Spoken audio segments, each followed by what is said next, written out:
Hey guys, what is up everybody? As a beginner in a stock market और beginner in a commerce field, आपको ये question definitely कभी ना कभी ज़रूर आया होगा कि आखिर ये कंपनी शेयर इशू करती क्यों है, इसमें कंपनी का क्या फ़ायदा है। दैट इज़ अगर कंपनी शेयर इशू कर रही है सो कुछ तो फ़ायदा होगा ना, सो वो फ़ायदा क्या है। And on the other hand investors जो कंपनी में हैवीली इन्वेस्ट करते हैं, दैट इज़ वो लोग जो कंपनी के शेयर्स परचेस करते हैं, अपना हार्ड अर्न्ड मनी को वो यूज़ करते हैं ये पूरे प्रोसेस में, सो उनका क्या फ़ायदा है। यही सारे क्वेश्चंस का प्रॉपर क्लैरिफिकेशन वो भी बहुत ही सिंपल लैंग्वेज में आज मैं आपको दूंगा। सो आपका ज़्यादा वक्त वेस्ट ना करते हुए लेट्स गेट स्टार्टेड। सो चलो आपके पहले क्वेश्चन में आते हैं, आखिर ये कंपनी शेयर इशू करती क्यों है। सो चलो इसको एक प्रॉपर एग्जाम्पल के साथ समझते हैं। मेरी एक कंपनी है वाई लिमिटेड, जिसकी मार्केट कैपिटलाइजेशन ऑलमोस्ट 1000 करोड़ है। Market capitalisation simply means the value of the company. That is अगर आपको मेरी कंपनी आज परचेज करनी है सो आपको मुझे अप्रॉक्सीमेटली 1000 करोड़ रुपीज़ पे करने पड़ेंगे। हर एक बिजनेसमैन की तरह मेरा भी सपना है कि मैं अपनी कंपनी को बहुत ही बड़ा बनाऊं, एंड उसके लिए मेरे पास एक अच्छा सा प्लान भी रेडी है। एंड ये बात तो सही है कि मार्केट में पैसा पैसे को खींचता है। सो अगर मुझे मेरा प्लान को वर्क कराना है सो मुझे एक्सपेंसेस भी अच्छे खासे करने पड़ेंगे। सो चलो देन आपको कंपनी के कुछ बड़े एक्सपेंसेस बताता हूँ मैं आज। ये है मेरी कंपनी वाई लिमिटेड, जिसमें मैंने एक फैक्ट्री लैंड लाया which cost me around 100 crore. वही फैक्ट्री लैंड में मैंने बहुत सारे मशीन्स लाए जिसका टोटल हुआ 60 करोड़। एंड सबको चलाने के लिए मुझे वर्कर्स भी तो लगेंगे ना गाइस, सो उनका ईयरली एक्सपेंसेस अराउंड 40 करोड़। और भी बहुत सारे एक्सपेंसेस होते हैं, सो ज़्यादा कन्फ्यूजन क्रिएट ना करते हुए वो एक्सपेंसेस को मिसलेनियस एक्सपेंसेस पकड़ते हैं, जिसका टोटल अराउंड 120 करोड़ पकड़ते हैं। चलो टोटल हुआ 320 करोड़।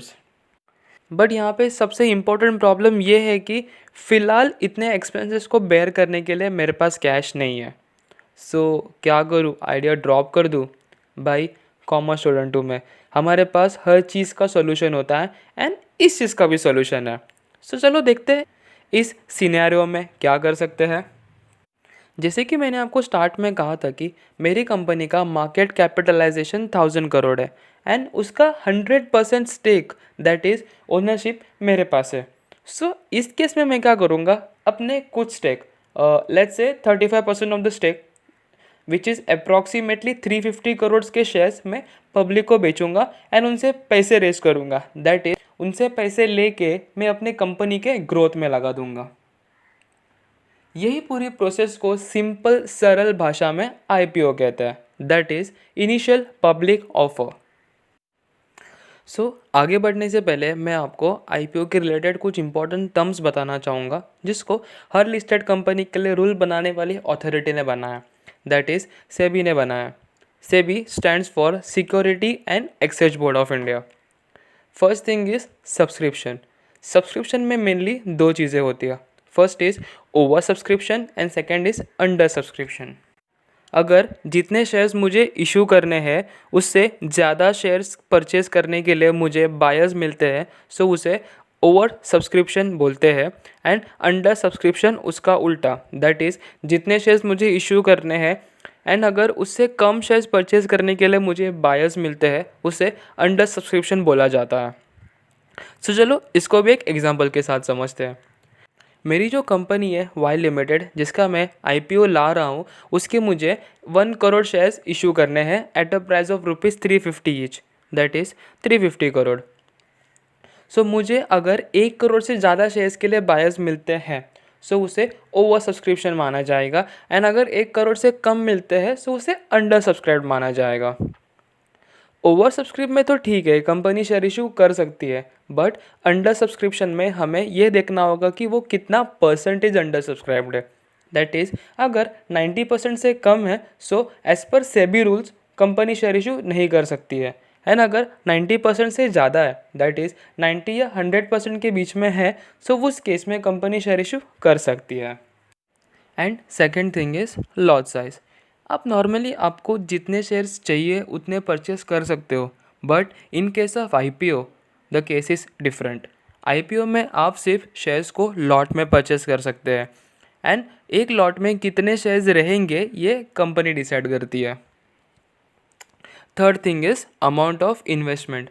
जैसे कि मैंने आपको कहा था कि आईपीओ में लॉट्स के हिसाब से शेयर्स परचेस करने पड़ते हैं। सो कंपनी लॉट साइज इस बेसिस में डिसाइड करती है कि एक लॉट का अमाउंट अराउंड 10,000 से लेके 15,000 तक का हो।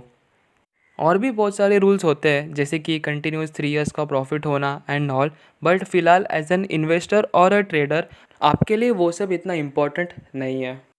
इसके बाद आपको ये क्वेश्चन सताता होगा कि as an owner of a Y limited why I have to give the ownership of a Y limited when I can go for a bank loan.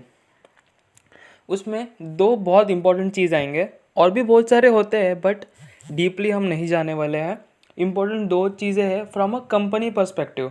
First is interest component. देखो guys, ऐसा तो नहीं है ना कि हमें business चालू करते ही प्रॉफिट होना चालू हो जाएगा। स्टार्टिंग में एक आधा साल शायद लॉस भी हो सकता है, बट अगर मैं बैंक से लोन ले रहा हूँ सो उनका फर्स्ट इंस्टॉलमेंट फर्स्ट ईयर में ही ड्यू होना चालू हो जाएगा। पहले ही लॉस, ऊपर से इंस्टॉलमेंट, मेरे एक्सपेंसेस और बढ़ जाएंगे। Second is repayment of amount.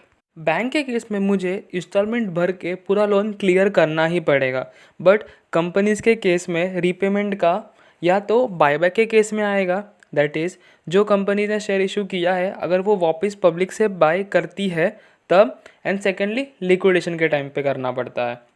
Liquidation को सिंपली बताओ तो जब कंपनी का हालत क्रिटिकल होते हैं एंड वो बिज़नेस रन नहीं कर पाती, तभी या तो कंपनी बेच दी जाती है या अपना कंपनी बंद करना पड़ता है। सो जब कंपनी बंद होती है उसे लिक्विडेशन कहते हैं। सो अभी आपको ये क्वेश्चन भी क्लियर हुआ होगा कि मुझे ओनरशिप देना क्यों इतना इम्पॉर्टेंट है, ना कि बैंक लोन लेना। सो इसी तरह आईपीओ के टॉपिक को भी कंक्लूड करते हैं। एंड सबसे इम्पोर्टेंट आपके एंड से ये आता होगा कि अभी आईपीओ के बारे में तो तूने पूरा बता दिया, अभी ये भी बता दे कि आईपीओ में इन्वेस्ट करना चाहिए या नहीं। सो गाइस, उसमें भी आप टेंशन बिल्कुल ही मत लो। मेरा जो नेक्स्ट वीडियो आने वाला है उस पर मैंने पास्ट ईयर्स में जितने भी आईपीओ आए हैं उसका एक प्रॉपर समरी बना के रेडी रखा है। अगर आपने एक बार वो एक्सेल शीट देख ली सो आप खुद से ही डिसीजन ले पाओगे कि हमें आईपीओ में इन्वेस्ट करना चाहिए या नहीं। सो गाइस, इसी तरह वीडियो को भी वाइंड अप करते हैं। अगर आपको वीडियो अच्छी लगी हो सो लाइक एंड शेयर कर दो यार, एंड सब्सक्राइब करना मत भूलना। वो जो बेल आइकन है उसको दबा देना ताकि जब भी मैं नेक्स्ट वीडियो डालूँ आपको फटाक से उसका नोटिफिकेशन मिल जाए एंड आप वो वीडियो को भी एंजॉय कर सको एंड नॉलेज ले सको। So guys, bye bye, take care.